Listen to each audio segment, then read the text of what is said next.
This is literally where we are in life. Deuteronomy 20.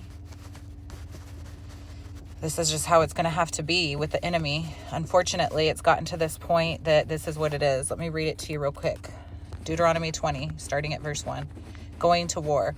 When you go to war against your enemies and see horses and chariots and an army greater than yours, do not be afraid of them, because the Lord your God, who brought you out of Egypt, will be with you. When you are about to go into battle, the priest shall come forward and address the army. He shall say, "Hear, Israel, today you are going into battle against your enemies. Do not be faint-hearted or afraid. Do not panic or be terrified by them. For the Lord your God is the one who goes with you to fight for you against your enemies, to give you victory." The officers shall say to the army, "Has anyone built a new house and not yet begun to live in it? Let him go, or he may die in battle and someone else may begin to live in it. Has anyone planted a vineyard and not began to enjoy it? Let him go home, or he may die in battle and someone else enjoy it. Has anyone become pledged to a woman and not married her? Let him go home, or he may die in battle and someone else marry her." Then the officers shall add, "Is anyone afraid or faint-hearted? Let him go home, so that his fellow soldiers will not become disheartened too." When the officers have finished speaking to the army, they shall appoint commanders over it. When you march up to attack a city, make its people an offer of peace. If they accept and open their gates, all the people in it shall be subject to forced labor and shall work for you. If they refuse to make peace and they engage you in battle, lay siege to the city. When the Lord your God delivers it into your hand, put to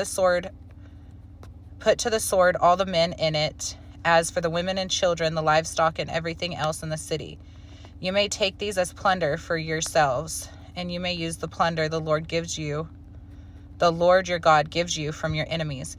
This is how you are to treat all the cities that are at a distance from you and do not belong to the nations nearby. However, in the cities of the nations the Lord your God is giving you as an inheritance, do not leave anything that breathes. Completely destroy them.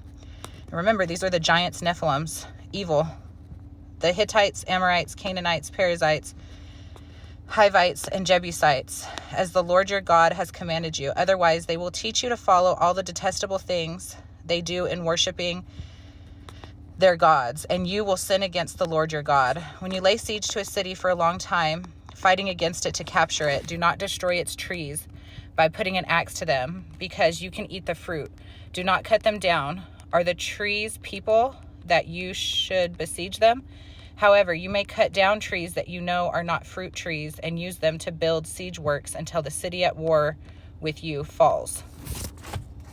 Okay, so literally that was a mouthful, and we're in judgment season. Okay, so and sometimes it takes a while, right?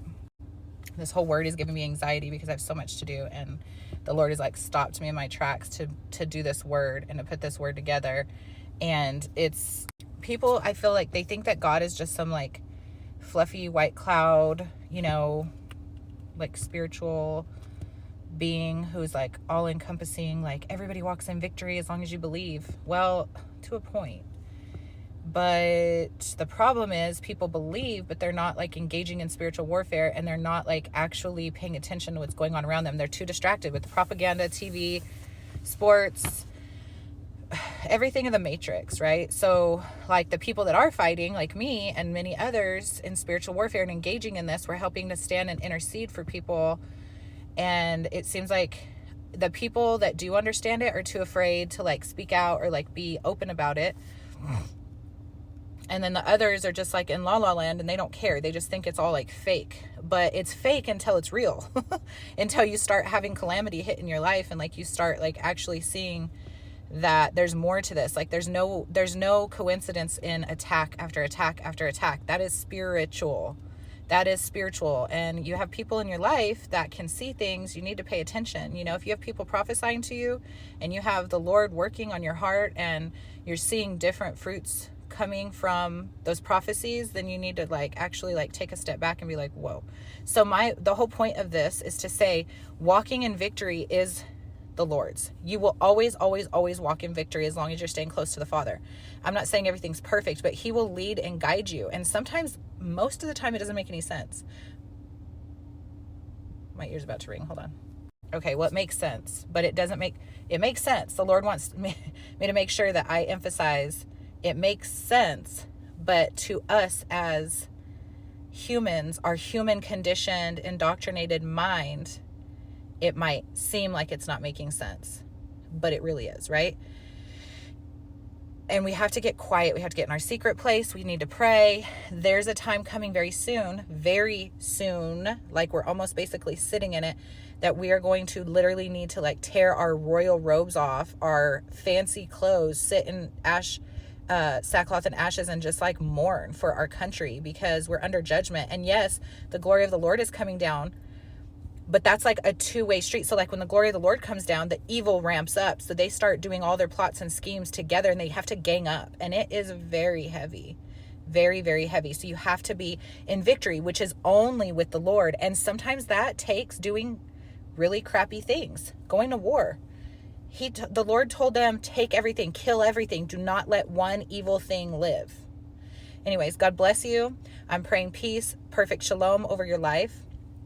Nothing missing, nothing broken.